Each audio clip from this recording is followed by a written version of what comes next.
Shalom, selamat siang. Kami dari kelompok 8 pada saat ini akan membahas materi tentang DCPA, Profession, dan Professional Ethic.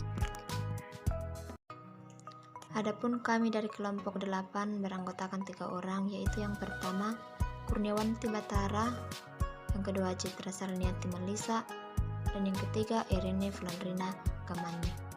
Kami dari kelas C3 Akuntansi, Fakultas Ekonomi dan Bisnis Universitas Samratulangi.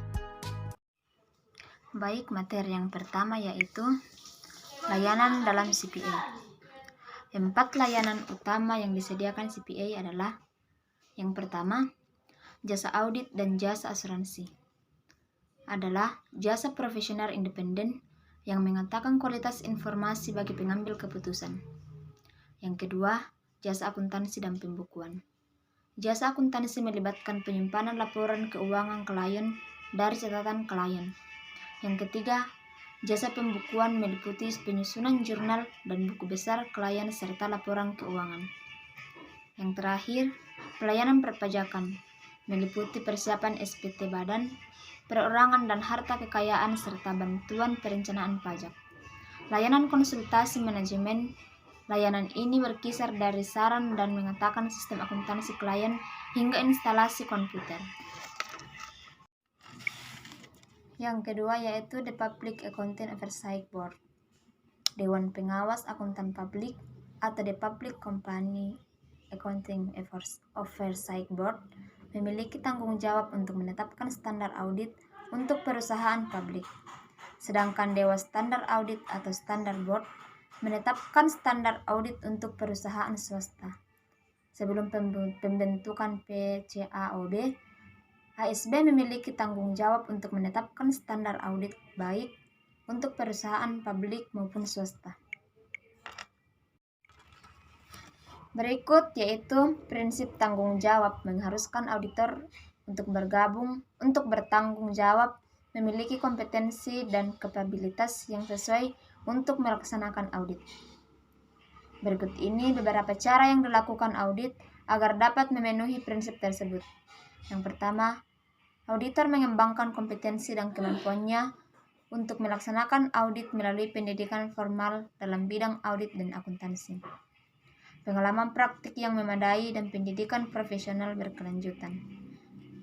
Auditor dapat menunjukkan kemahiran mereka dengan menjadi berlisensi untuk praktik sebagai CPA, yang membutuhkan keberhasilan penyelesaian uniform CPA examination.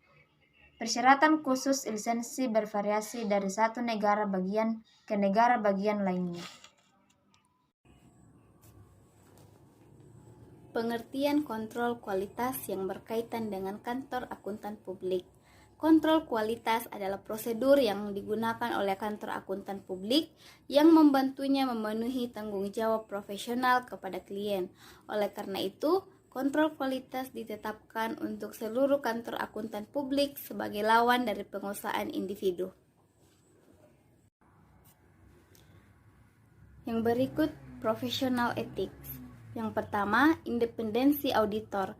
Independensi merupakan sikap seseorang untuk bertindak jujur, tidak memihak, dan melaporkan pertemuan hanya berdasarkan bukti yang ada. Auditor diasumsikan memiliki independensi baik secara mental maupun fisik untuk melaksanakan tugas audit agar dapat memberikan pendapat atau opini audit secara objektif. Auditor merupakan profesi seseorang yang berfungsi kepada kegiatan auditing. Auditor biasa bekerja untuk mengaudit berbagai laporan yang berkaitan dengan keuangan dari suatu lembaga, instansi, atau perusahaan. Pemeriksaan atas kewajaran suatu laporan keuangan merupakan tanggung jawab seorang auditor, dan auditor juga harus memeriksa apakah setiap laporan tersebut telah sesuai dengan prinsip-prinsip akuntansi atau tidak. Auditor independen adalah anggota kantor akuntan publik yang bekerja secara eksternal untuk melayani masyarakat publik yang sedang membutuhkan jasa audit. Auditor independen tidak boleh dipengaruhi oleh pihak luar atau pihak manapun. CPA adalah julukan untuk auditor independen di luar negeri. Yang kedua yaitu pentingnya sikap independensi seorang auditor dalam melakukan audit. Dalam pengauditan, sikap independensi sangatlah penting bagi seorang auditor. Independensi merupakan salah satu komponen etika yang harus dijaga oleh seorang auditor. Sebagai seorang auditor harus menanamkan sikap independensi dalam dirinya.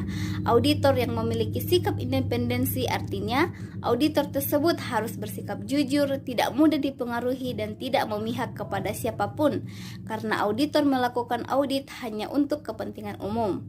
Dalam Dewan Standar Profesi Akuntan Publik atau SPAP yang diterbitkan Ikatan Akuntan Indonesia IAI melalui SPAP pada tahun 2011 menyatakan auditor harus bersikap independen, artinya tidak mudah dipengaruhi karena ia melaksanakan pekerjaannya untuk kepentingan umum. Dengan demikian, seorang auditor harus tidak memihak kepada siapapun karena dengan sikap yang tidak memihak dapat mempertahankan kebebasan berpendapatnya.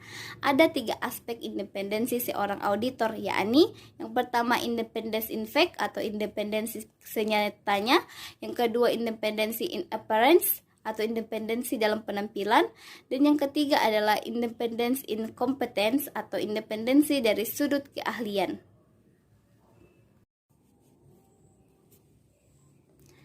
Menurut penelitian Lau Tejun, Elizabeth Indrawati Marpaung, dan Santi Setiawan, maka penulis akan meneliti faktor-faktor yang mempengaruhi independensi auditor, yaitu yang pertama, lama hubungan dengan klien atau audit tenure, yang kedua tekanan dari klien, dan yang ketiga telaah dari rekan auditor atau peer review, dan yang keempat pemberian jasa non-audit.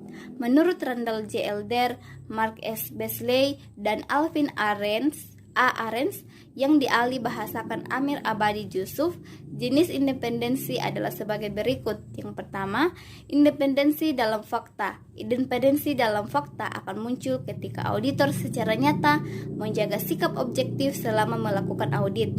Yang kedua, independensi dalam penampilan. Independensi dalam penampilan merupakan interpretasi orang lain terhadap independensi auditor tersebut.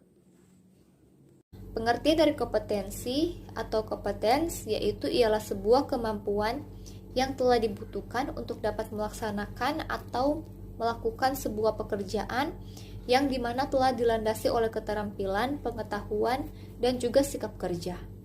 Menurut Sukrisno Agus pada tahun 2013 halaman 146 mendefinisikan kompetensi atau competence sebagai berikut.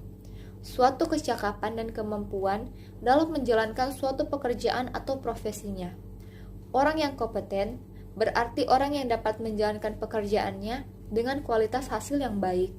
Dalam arti luas, kompetensi mencakup penguasaan ilmu atau pengetahuan dan keterampilan yang mencakupi, serta mempunyai sikap dan perilaku yang sesuai untuk melaksanakan pekerjaan atau profesinya. Selanjutnya, adapun kompetensi menurut De Angelo pada tahun 1981 dalam Sari pada tahun 2015 dapat dilihat dari berbagai sudut pandang, yakni sudut pandang auditor individual, audit tim, dan audit kantor akuntan publik atau KAP. Masing-masing sudut pandang akan dibahas lebih detail sebagai berikut. Yang pertama, ada kompetensi auditor individual. Di dalamnya ada banyak faktor yang mempengaruhi kemampuan auditor, antara lain pengetahuan dan pengalaman.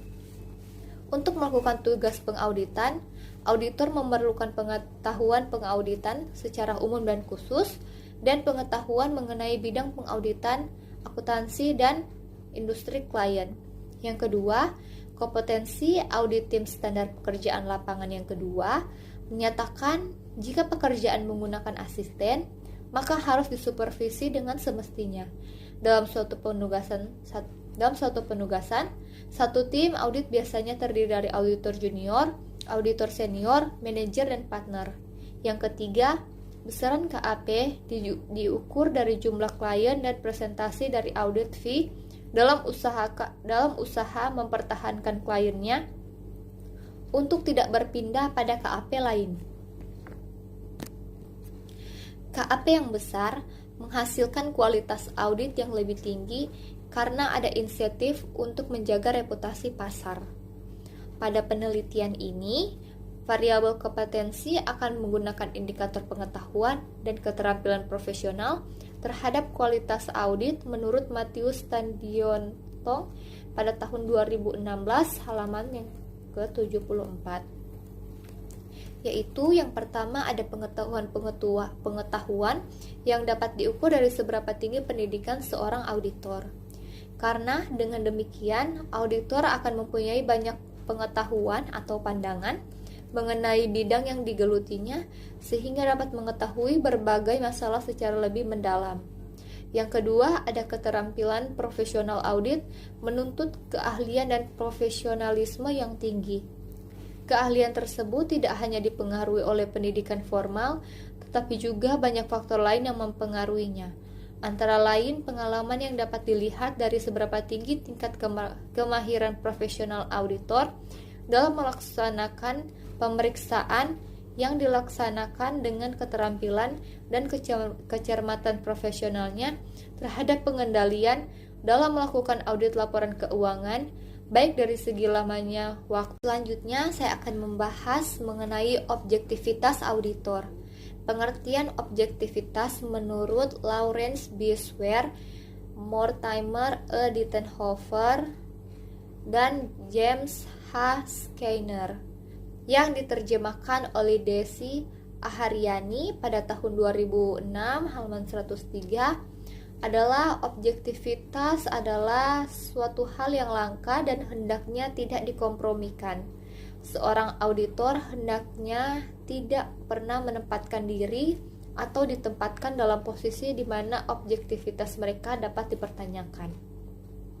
Menurut Vikram DKK pada tahun 2006 halaman 57, objektivitas didefinisikan sebagai status organisasional auditor internal dan kebijakan organisasional yang mempengaruhi independensi auditor internal. Bukti yang dapat menunjukkan objektivitas yaitu yang pertama, ada bukti atas hubungan pelaporan manajerial, di dalamnya ada level bagi laporan audit dan level pelaporan hasil temuan audit internal. Yang kedua, ada bukti mengenai luas dan lingkup audit, di dalamnya ada kemampuan untuk menginvestigasi area manapun dan bebas dari konflik tugas. Yang ketiga, ada bukti tentang implementasi rekomendasi, di dalamnya ada disposisi rekomendasi dan akses internal audit ke komite audit. Demikianlah hasil presentasi kami dari kelompok 8, kurang lebihnya mohon dimaafkan. Terima kasih.